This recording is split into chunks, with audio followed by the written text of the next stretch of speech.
বান্দি মহিলা ঘরের মধ্যে থেকে একটা লোটা একটা বালতি নিছে, ভাইজান কূপের পারে যাইয়া কূপের মধ্যে থেকে পানি উঠাইয়া ওই কবরের মধ্যে ঢালতেছে আর ডাক দিয়ে কই, এলাকাবাসী আমার মাইয়ার কবরে আগুন দাউ দাউ করে জ্বলতেছে। চিৎকার দিয়া দিয়া যখন বুড়িমা কান্দে, এলাকার হাজার হাজার মানুষগুলি এই রাত্রিবেলা জাগ্রত হইয়া ডাক দিয়ে কই, বুড় কোথায়? এই কবরের মধ্যে তো কোনো আগুন নাই, তুমি কেন পানি ঢালতেছ? তুমি হয়তো বা স্বপ্নের মধ্যে দেখেছ।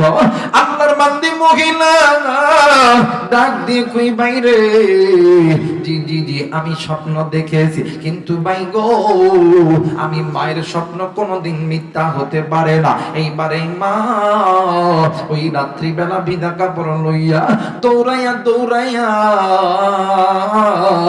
আল্লাহর বান্দা হাসান বসরি রহমাতুল্লাহ আলাইহির বাড়িতে গেছে। ভাইজান গভীর রাত্রিতে আল্লাহর বান্দাকে ঘুম থেকে জাগ্রত করিয়া হুজুর ডাক দিয়ে কই, মা গো আপনি এত রাত্রিবেলা কেন আমার বাড়ির দরজায় আইছেন? মা বলেন না, এরপরও আপনার পুরা শরীরের কাপড় বিনা। মা ডাক দিয়ে কই, হুজুর এই দুনিয়ার জমিনে সন্তান যদি বিপদে পড়ে কোন মা কোন বাবা কোনদিন চুপ করে থাকতে পারবে না। হুজুর আমি মা আজকে ঘুমের গভীরে স্বপ্নে দেখি আমার কলিজার টুকরা সন্তানের কবরে কেমন জানি জাহান্নামের আগুন দাউ দাউ করে জ্বলতেছে।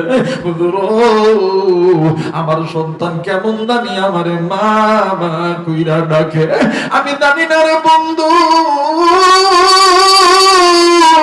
এই ময়দানে কার জানি আদরের মা নাই রে, আমি জানি না রে কার জানি আদরের বাবা নাই। এ বন্ধু আজকে এই জান্নাতের বাগানে আসার সময় আমি জানি না কে গো তুমি ওই কবরস্থানের ধার দিয়ে আইছো, কে গো বন্ধু তুমি ওই বাগানের ধার দিয়ে আইছো, কে গো বন্ধু তুমি ওই আম গাছের নিচ দিয়ে আইছো, কে গো বন্ধু তুমি ওই পুষ্করির ধার দিয়ে আইছো। ওই জায়গা থেকে উঠিয়া তোমার আমার জনম দুঃখিনী মা, তোমার আমার জনম দুঃখিনী বাবা ডাক দিয়ে কই, বেটা রে আজকে কোন দুনিয়া তুই আমি মায়ের কথা মনে বুলাইলো, আজকে কোন দুনিয়া তুই আমি বাবার কথা মনে বুলাইলো। সন্ধ্যে বেটা শোন, আমি মায়ের কবরে জাহান্নামের আগুন জ্বলে, আমি মা এই কবরে আযাব সহ্য করতে পারি না।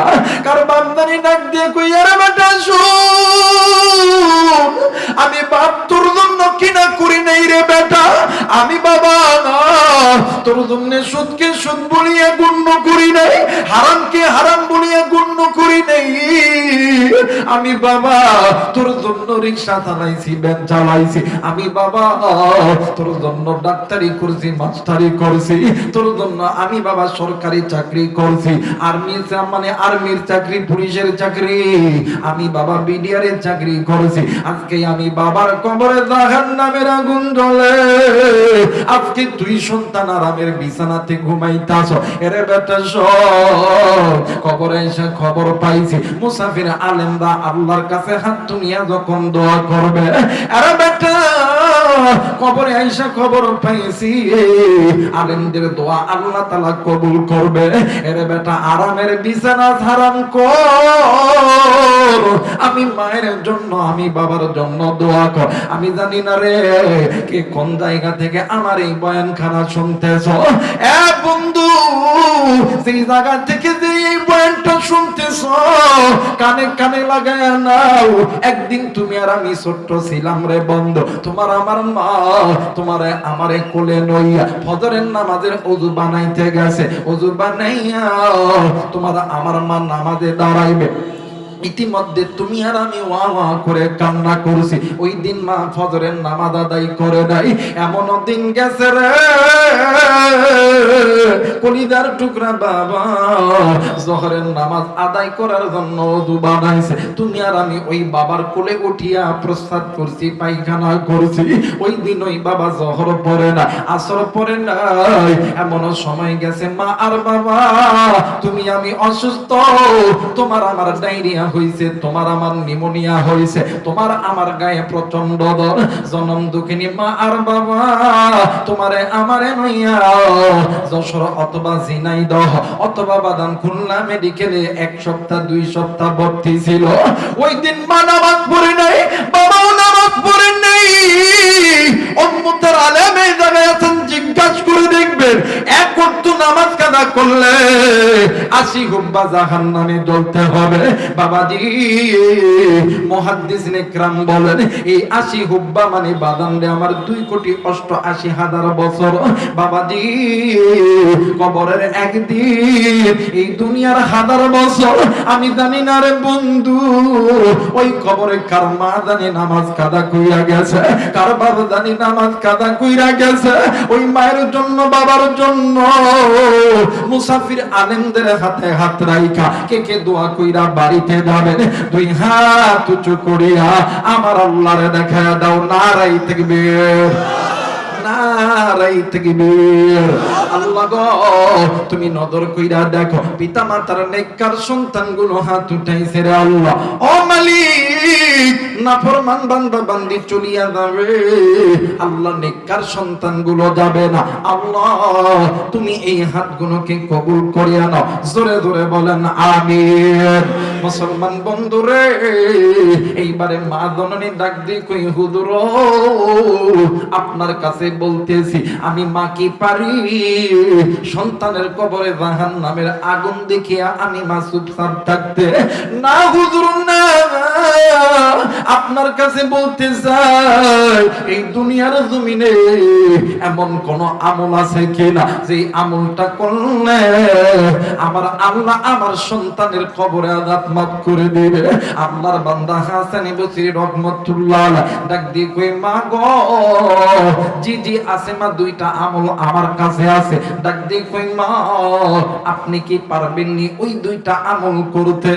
মা ডাক দিয়ে কই, হুজুর আমি মায়ের যদি রক্ত যদি ক্ষরণ করতে হয়, আমি মায়ের যদি রক্ত দিতে হয়, আমি মায়ের যদি শ্রম দিতে হয়, আমি মায়ের যদি টাকা পয়সা দিতে হয়, আমি মায়ের যদি জীবন দিতে হয়, আমি মা সব দিতে রাজি। কিন্তু আমি মা জিন্দা থাকতে সন্তান জাহান্নামে জ্বলবে, আমি মা সহ্য করতে পারি না। একটু আওয়াজ করে বলেন সুবহানাল্লাহ।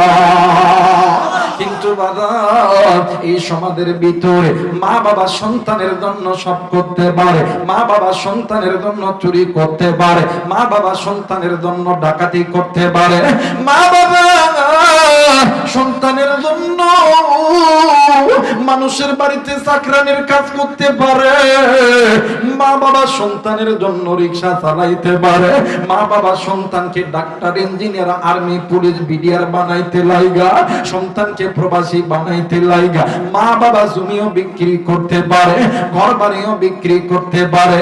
কিন্তু বড় আফসোস, ওই সন্তান বড় হওয়ার পর ওই মা আর বাবার দিকে ফিরা দেখে না। কথা বলেন ঠিক কিনা?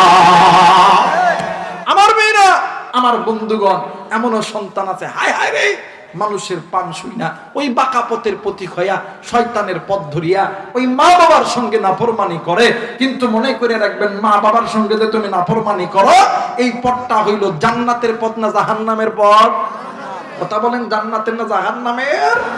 এখন এই ওয়াজ এক হুজুর একদিন স্টেজে করতেছে, ডাক দিয়া কয়, মা হারাইলে মা পাওয়া যায়, বউ হারাইলে বউ পাওয়া যায় না। কথা কয় না, ঠিক না? ঠিক। মা হারাইলে মা পাওয়া যায়, মা মরলে মা পাওয়া যায়, বউ মরলে বউ পাওয়া যায় না। দেখি ঠিক? এক যুবকরে ডাক দেখো, তুই কথা কস। এই যুবক ডাক দেখো, হুজুর শোনেন শোনেন, আমার যখন মা মারা যায় তখন সবাই কয়, কান্দিস না, আমি তোর মা আছি। কত ভাবি, কত খালাতো বোন, ফুফাতো বোন, কত চাচিরা কয়। কিন্তু হুজুর যেদিন আমার বউ মারা গেছে, কেউ কয় না কান্দিস না, আমি তোর বউ আছি।